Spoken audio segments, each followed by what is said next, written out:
భద్రాద్రి కొత్తగూడెం జిల్లా పాల్వంచలో పలు హోటల్స్పై civil supply అధికారులు దాడులు నిర్వహించారు. ఈ తనిఖీల్లో గృహ అవసరాల కోసం కేటాయించిన డొమెస్టిక్ గ్యాస్ సిలిండర్లను వ్యాపార అవసరాలకు వినియోగిస్తున్నట్లు గుర్తించారు.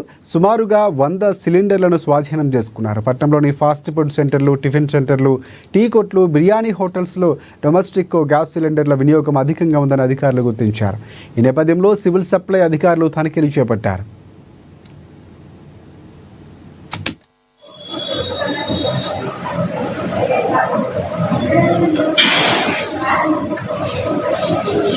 పేరు శంకర్ శ్రీనివాసులు, శివశంపేట పాల్వంచ.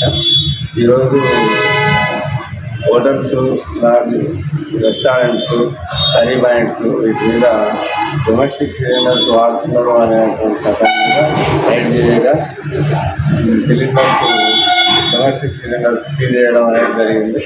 వీటి మీద 6 కేసులు చేసి తగిన చర్యలు తీసుకోబడుతుంది.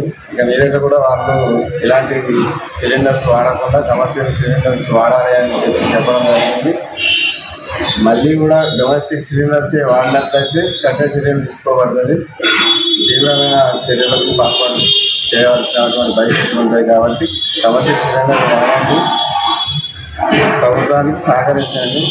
డొమెస్టిక్ సిలిండర్స్ ఎట్టి పరిస్థితుల్లో హోటల్స్ వాళ్ళు వినియోగించకూడదు. ఇది గృహ ఉపయోగకరం.